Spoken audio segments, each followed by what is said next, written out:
Hi, and welcome to another episode of Money Talk. Money Talk, where we talk about money, we think about money, we even have products that help other people make money. But today, we have a guest that's going to tell you how to keep more of that money and what to do with that money.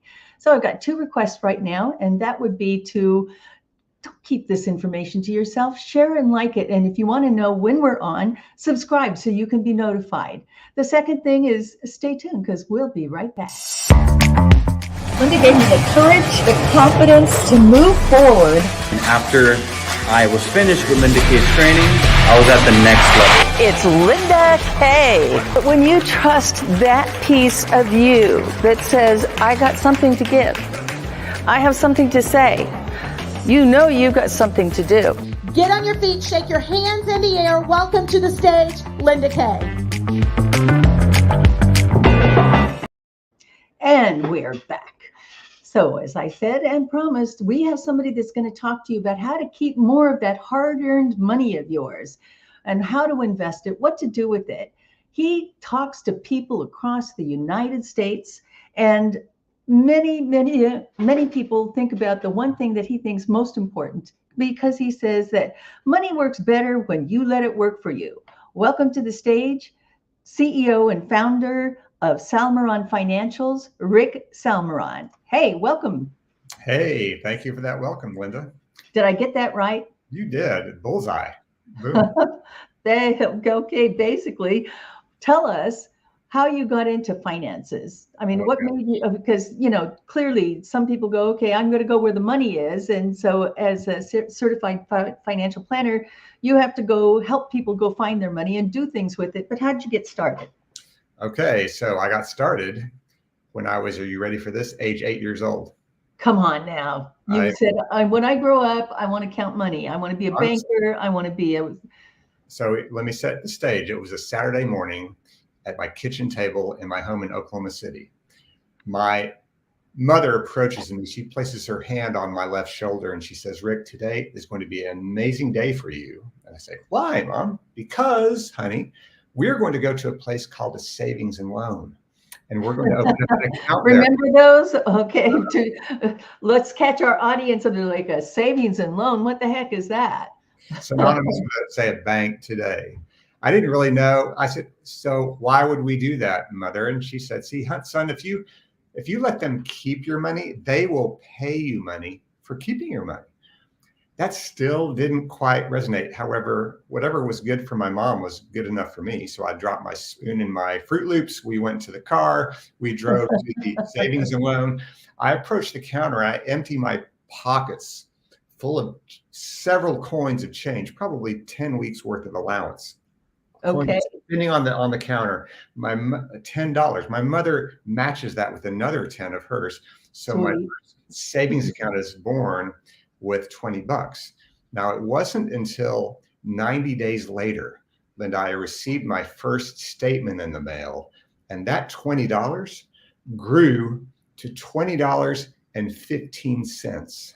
Oh, those were the days, Rick. Those were truly the days. You can't do that anymore. That was a light bulb moment. I'll never forget it. Hang on a second. Happened last weekend. Let's get out our trusty dusty calculator and see what kind of percentage that is. $20.15.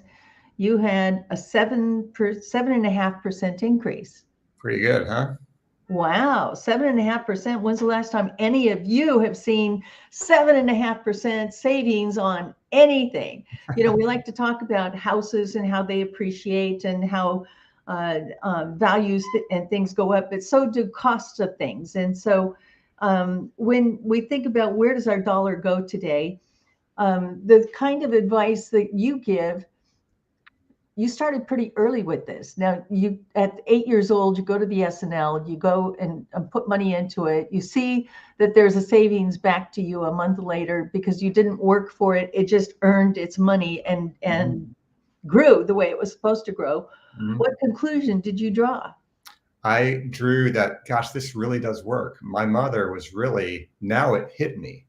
And then when I went about my life, there was a subconscious drive that occurred that I didn't really be aware of at the moment. My behavior, my pattern of habits was such that I was always saving or accumulating in some manner, such as I bought my first house at age 22. My first stock investment was at age 18.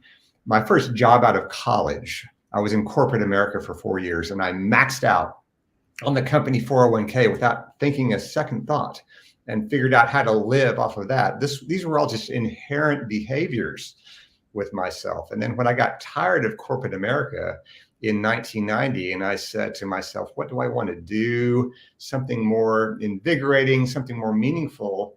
I want to be my own boss. I just looked back and I remembered that Saturday morning, and seeing this pattern of behavior was ingrained in me. It was part of my DNA. And I had, at that time, I was in my early 20s. I built a pretty nice little empire for a young 20-something-year-old person. And I thought, hey, these aren't secrets to me. However, I'll bet you these are secrets to a lot of other people in the world, and I can create a business based on this. And that's when it started. And I was working for another company from 1990 through 2000. I gave birth to my own company as it stands today in 2001.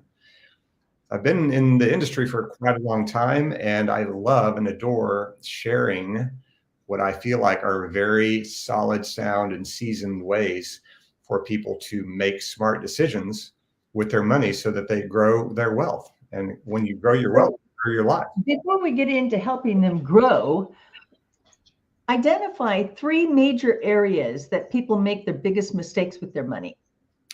Behavior, and behavior. Those are 3. Meaning, well, they're the same thing. Come on now, Rick. I know. They're so powerful. I'll probably squeeze in a couple of others, but I want to start with that. All right, let's start there. People may believe that the key to success is, say, investment selection.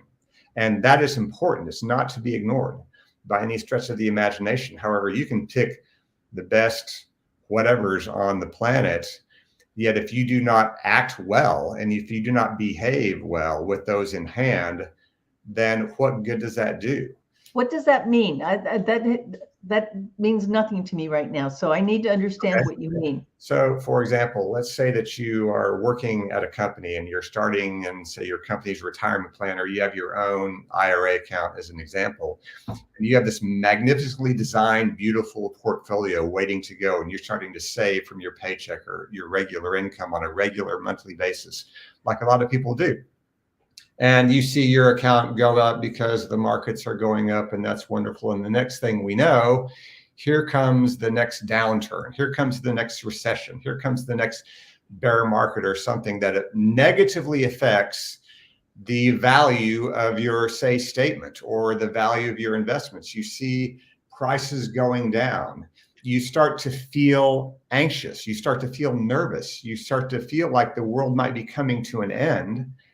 And what does that prompt you to do? It prompts you to act and want to step aside and get out of this and go to the sidelines and wait like till bail on it. I mean, so when you start seeing the stock tank, and so I want to make sure our audience is still with us, and so I'm checking the temperature on this one to just say, when somebody is earning money, they're working for a corporation, there are things that the company wants you to do to invest in yourself, and they will even sometimes match equally or match at some point. But almost every corporation offers a 401k. If you leave that company, your 401k can be rolled over into your own self-directed IRA account. So in other words, your money will always move with you. If you don't stay with the company, you're going to move it. So the IRS offers you the ability to be able to put assign money into this account up to a certain amount, up to a certain percentage. And it's going to vary from state to state, but generally it stays pretty constant.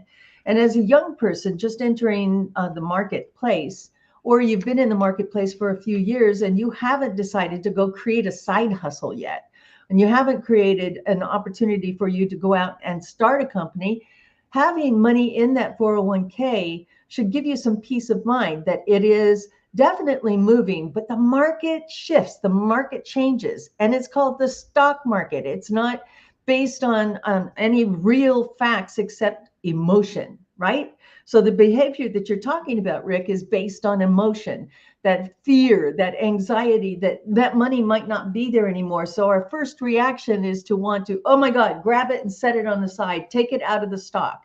It's not called real estate. In real estate, you've got real estate. In stocks, you don't have that. You have the whim of the marketplace and the whim of an emotional state of mind that the herd mentality steps into, as opposed to real practical reasons why a stock moves up or down. Would that be correct? Yeah, that's correct. Yeah, the short-term fluctuations of the stock market are very much driven emotionally. Long-term, it's fundamentals. Long-term, it's driven by the economies and not only this country, but also the world. But the long-term machine of, say, the United States economy is so powerful. And this is why, looking back, if you look back at the wealth that's been created by many individuals over the past 40, 50, 60 years or even longer, the one area that most people become millionaires for the first time is thanks to the stock market. That's not to say that that's the only place to invest money. It's just demonstrated to be one of the most powerful ones. Yet the price of that is that short term, it is without a doubt can be very much a roller coaster ride. Sure, absolutely. So getting back to the behavior part, people need to be cognizant and understand that they're getting into a long-term machine, not something that's short-term, although people can do that if they want to. It's just a far more riskier approach than just setting it and forgetting it.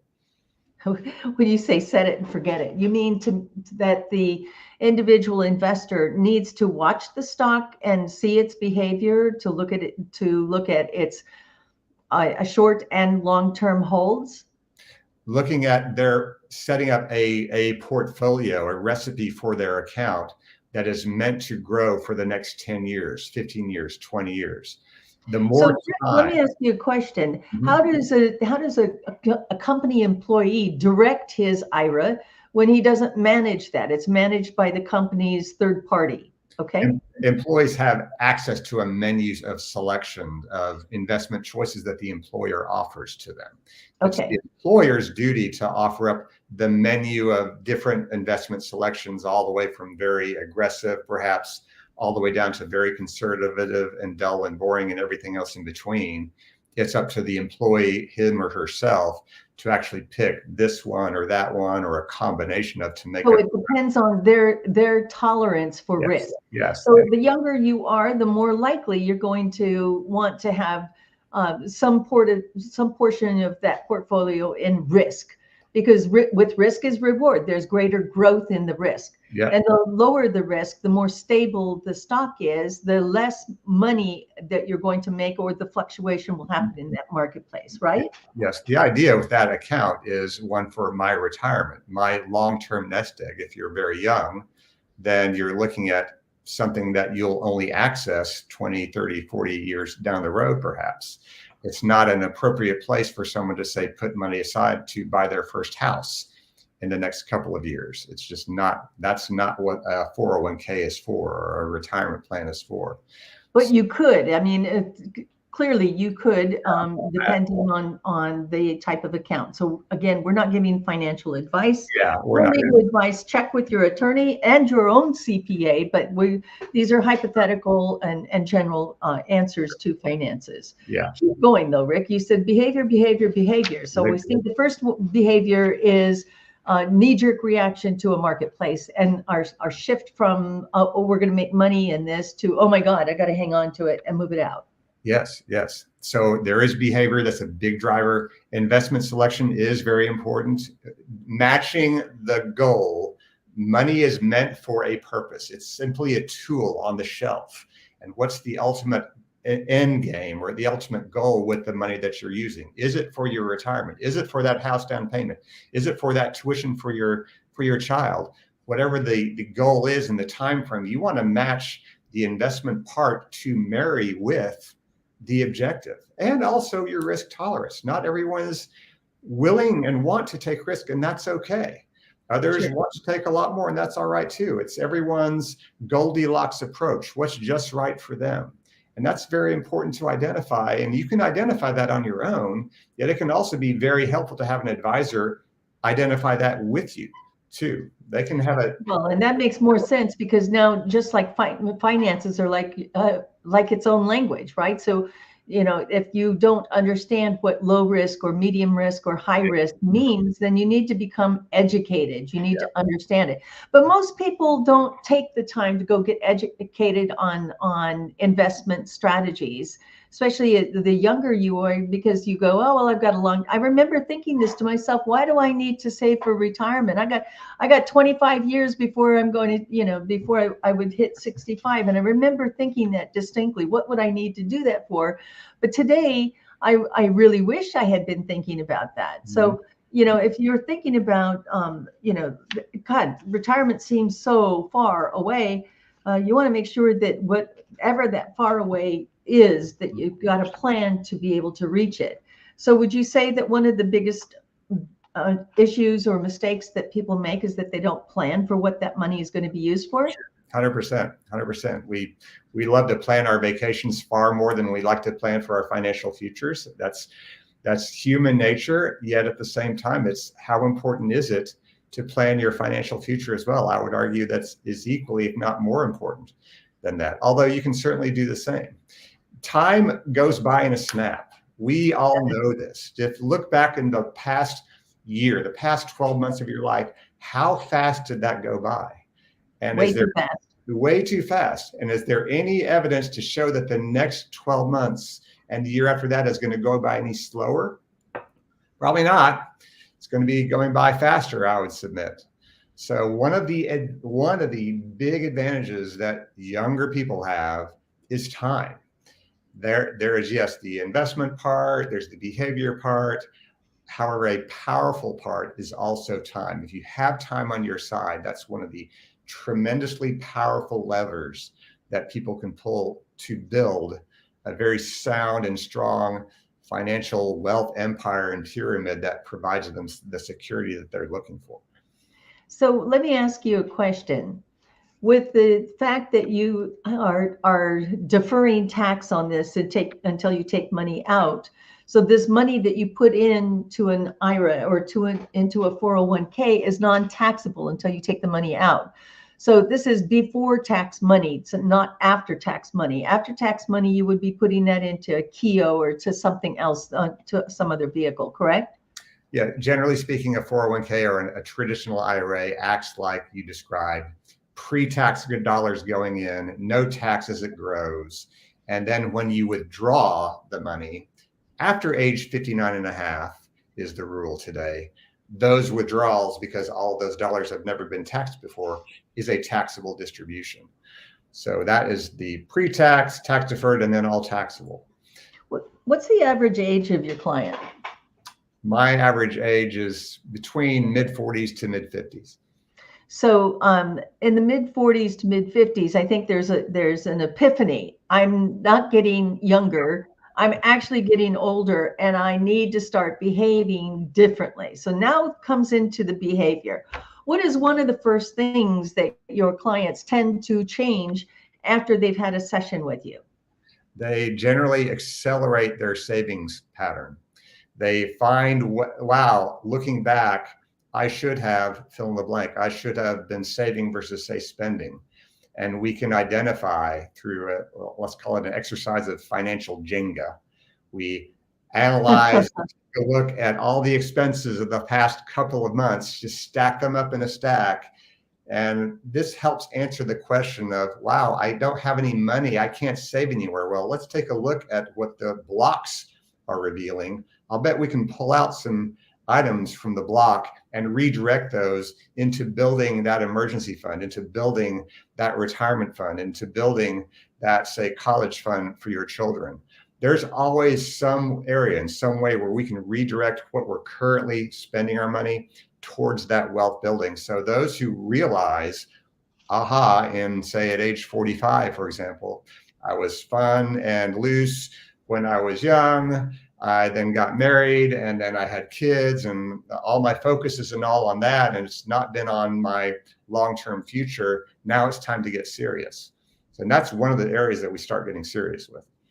So one of the things that you keep mentioning is college funds for the kids. And there's a vehicle called a 529, which is essentially a savings account separate and aside from anything else that you're doing with your money in IRAs or 401ks or financial planning. Talk us through a 529. And what if the kids decide they don't want to go to college? That's a good What happens to that money?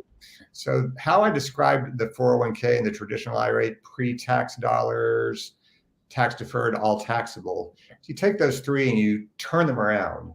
That is how a 529 works, meaning that your contributions into a 529 account are not pre-tax. They're after-tax contributions. However, the money grows without taxes. And then as long as you use the money for the purpose of paying for your child's higher education expenses, all the distributions from your 529 for that purpose, which includes the earnings along the way, are completely tax-free. So it's a very— What if the kids decide, hey, I'm going to go to trade school? Trade school might be a qualified distribution for, so it doesn't need to necessarily be a college or a university. There's not a defined list. All right, if we go to irs.gov, they don't have this laundry list of here's what qualifies and nothing else. There are some gray areas. I would not say that trade school is a gray area.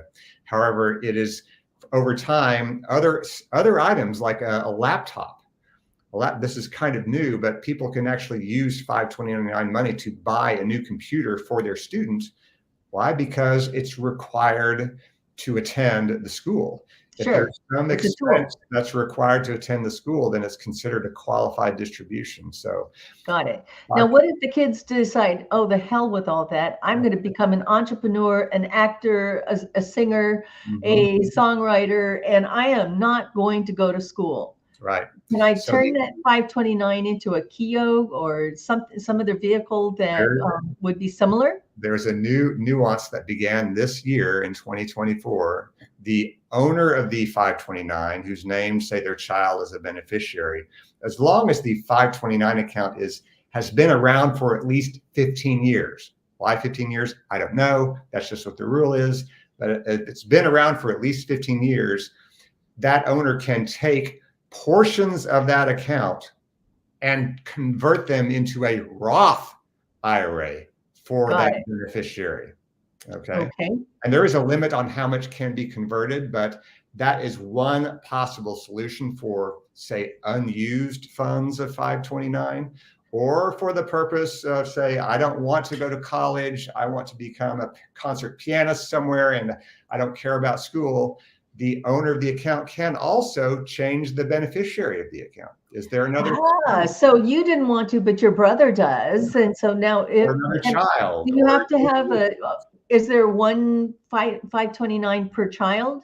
So you assign one per child? Because if you have a beneficiary, it would seem like you had to have one or the other. There's one beneficiary per account. Okay. So now the parents, think of the parents have got leverage. And is it any wonder that there is pause for, oh my God, do I want to send my kids to college? Do you know how expensive it is to go to college today? My daughter in an undergraduate program, private school, who was over $200,000.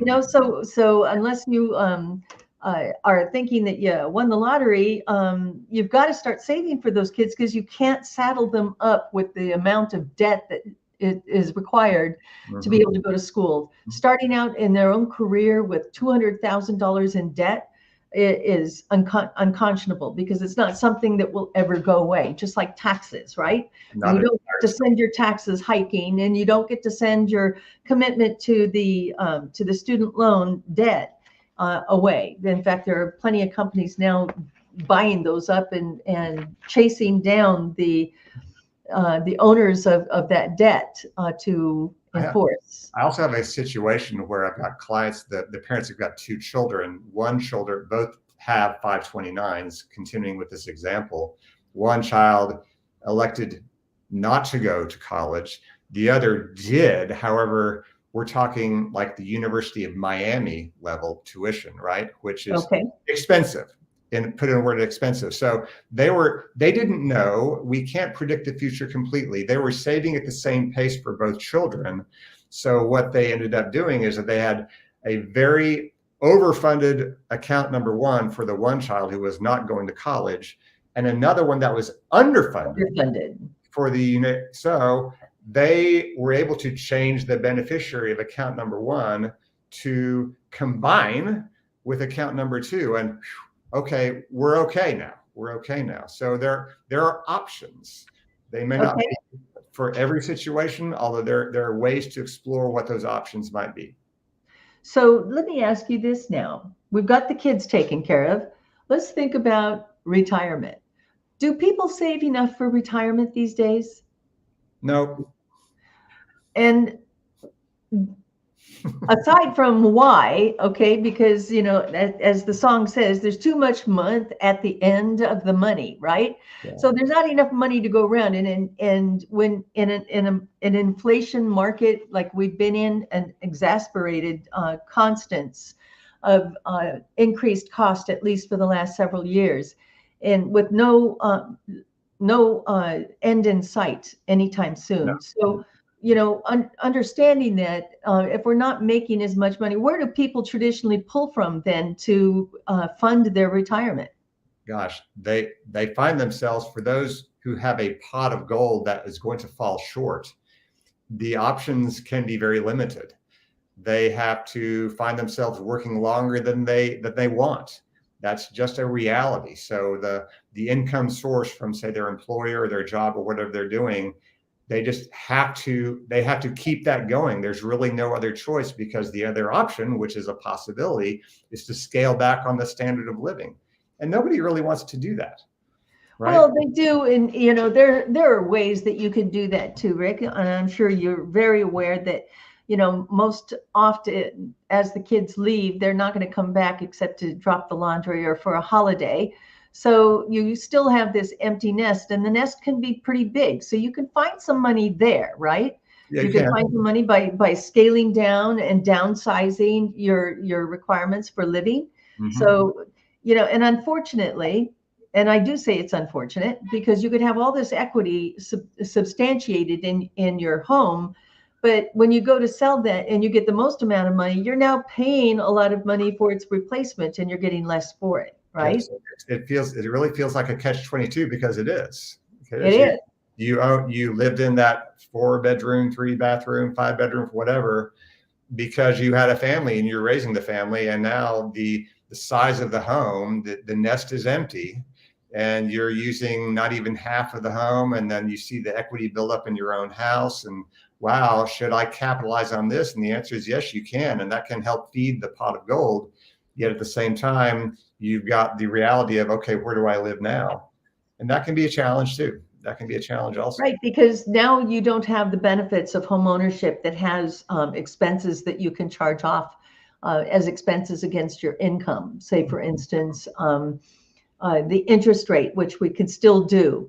There are plenty of politicians trying to hack away at it and say there's no reason why a homeowner should have a benefit to it. But homeowners are funding a lot of things that people that are just renters are not funding. Things like initiatives for the schools, things that, you know, where the taxes, that the property taxes are taxed on.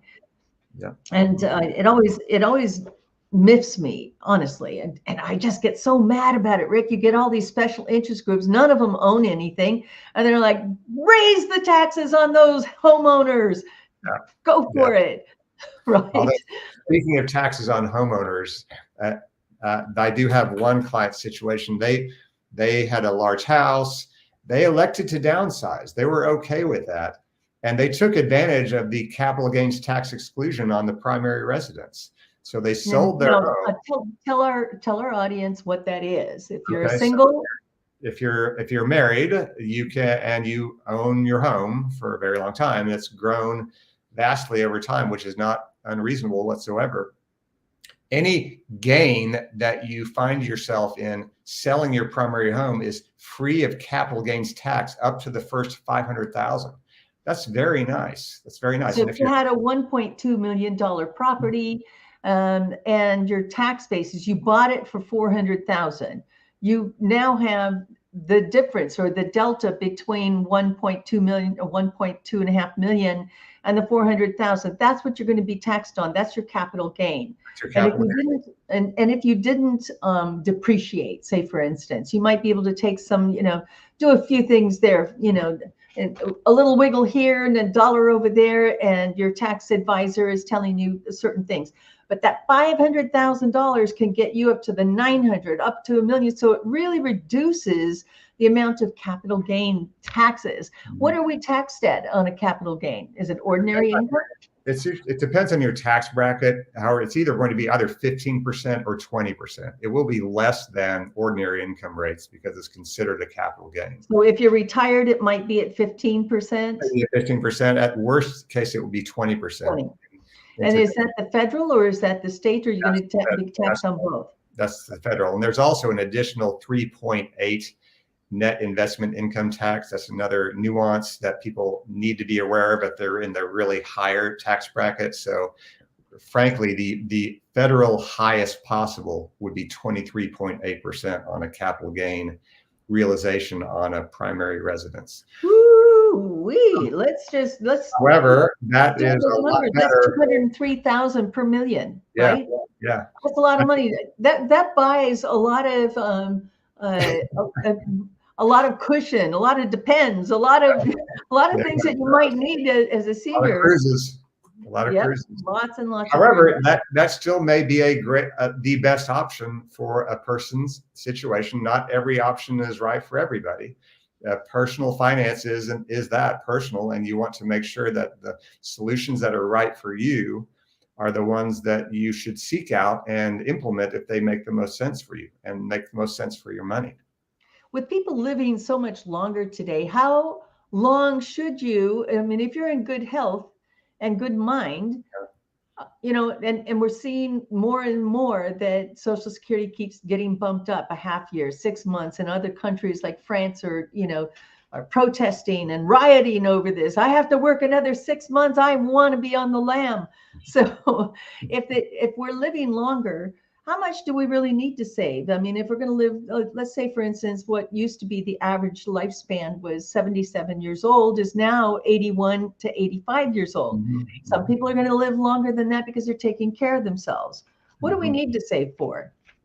Well, you do need to save for a long life because our life expectancies are going nothing but up, just like inflation every single year. When we're born, our life expectancies are in the high 70s. But the life expectancy means, Linda, there's a 50-50 chance that you'll make it at your birth. And when you're in your 60s and your 70s, the life expectancy for people who get older and older every single year, that life expectancy pushes out. So the life expectancy, don't quote me on this, although if you made it to 65, if you made it to 70, I would bet that your statistical life expectancy is in the 80s. I don't know what it would be, but for my planning purposes, with my clients, I prefer to plan as if they're going to make it to that 3-digit age of 100, because we're having a lot more people make it to 100. They've got to have a lot more time allocated on the Today Show to celebrate those people turning 100 than they ever used to, because we're getting older a lot. True. That is so true. Oh my goodness. That means that pot of gold's got to be as large as possible. And you really we're also doing things like having family move back in with us, or the elders that are living longer need more care and they didn't save for extended health care benefits, so they want to stay in the home. Right. So those are reasons for us to be thinking about how to plan for this. Yeah. I know in my own case, Rick, I had taken out a term life policy on my mom. And at the time she was 80 years old. And no, she must have been 75 years old.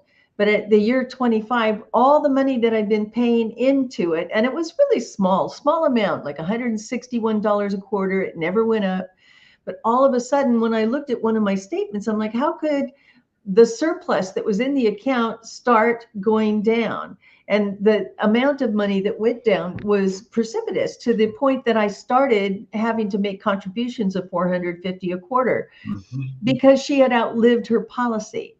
And when you outlive your term policy, it becomes more expensive. The older the person becomes, the less likely you're going to keep that same rate, or that you're not going to eat into the benefits that are on that account. And I eventually dropped it. Mom turned 93 today. There you go. Happy birthday, Mom. Right? But we never expected that, and we ended up dropping that. What are some of the things that we can do to hedge our own inflation, or our own notion of we're getting older and we need more money? Well, I would take a look at the investment plan that a person has in place. Most people don't have an investment plan, so let's start there. Let's start there. Let's get one going.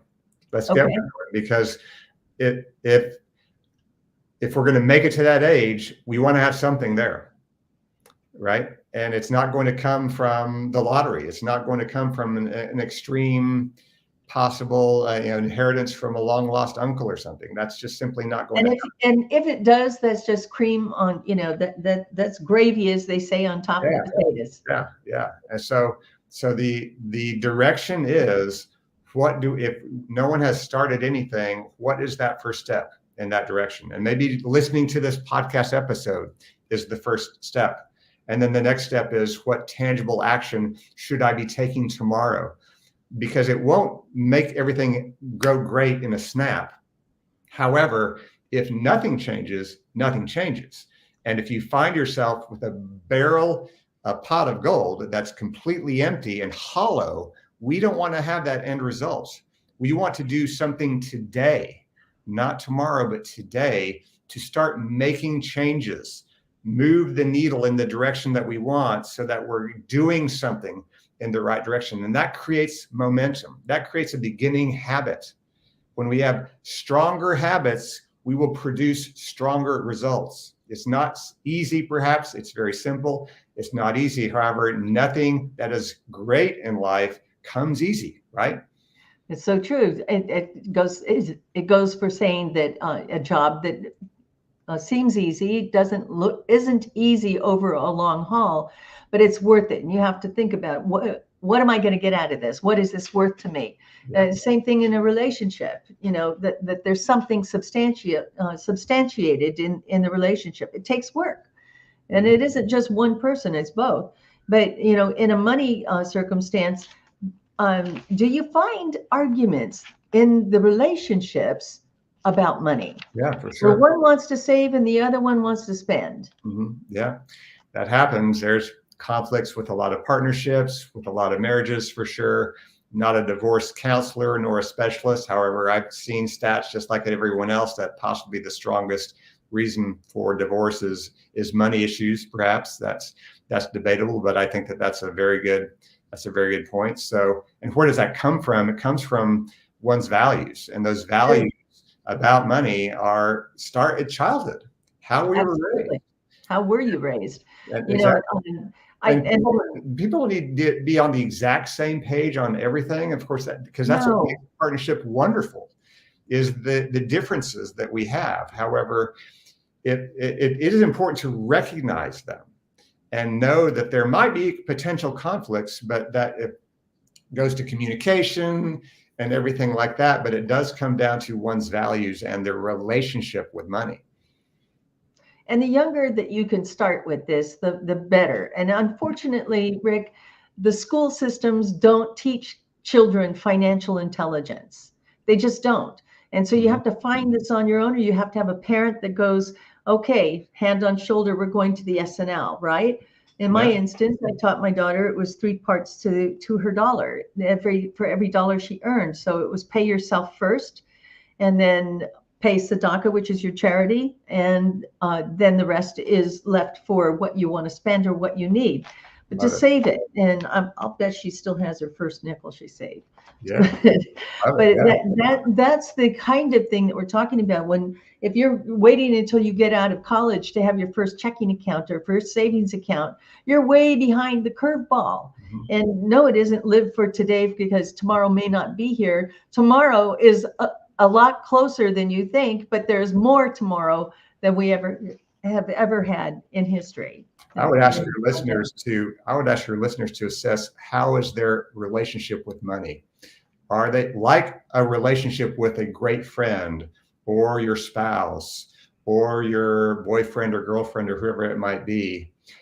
Is the relationship with your money centered around loving care, TLC? Are you paying attention to your money? Are you giving it exercise? Are you giving it warmth? Are you giving it your vision and your attention? When we have a garden in our backyard and we don't fertilize it, what grows? The answer is weeds. Nothing but weeds. Yeah, and when we don't want that to happen with our pocketbook, do we? And I hope not. yes, it may appear, well, let me change, where I'm saving and so on. And again, that part is important. However, how are you addressing and how are you living your daily life with the relationship with your money speaks volumes on the level of results that you produce. And that shows. It shows in your retirement account. It shows in your balance sheet.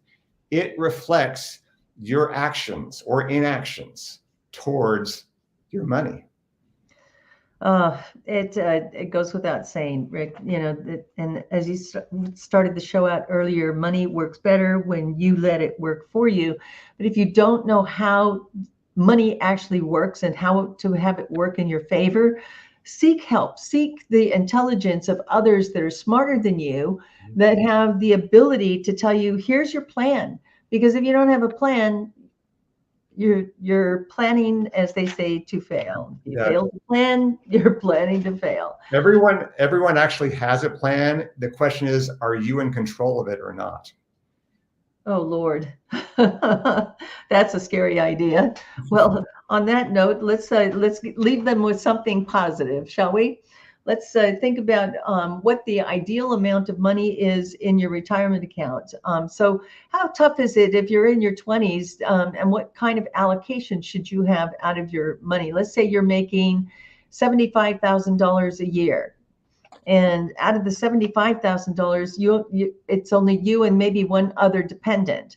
So how much and how much should be allocated? What percentage should be allocated without pinching and hurting? Okay, so regardless of income, the stages, generally speaking, should look something like this.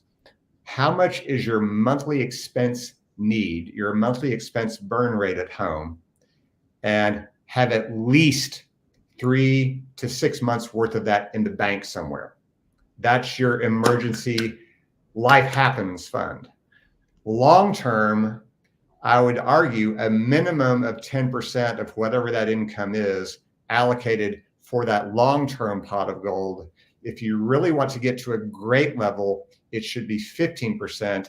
And for the really serious students, do 20%. And make that happen. Make that happen and watch some great, great results occur in your life. Well, Rick, that is sage advice. I want to thank you for being on the show today. Let's put it back up on the screen, Karen, so we can let our guests know how to find Rick so they can have a conversation with him. Find him at salmeronfinancials.com. And you've got a phone number too. I think I saw that go across the screen. There it is. You're in Texas. Yep, I'm in Texas. You reach everybody across the United States as a CFP, certified financial planner, correct? Correct. That's correct. All right. Thank you so much, Rick. I appreciate you. And that's a wrap today. So thank you for joining us today. Join us next week when we have another really interesting set of circumstances and conversations around money, keeping it, investing it, and using it. Do you like to talk about money? If you do and you'd like to be a guest, contact me at LindaKaye wealth360.com.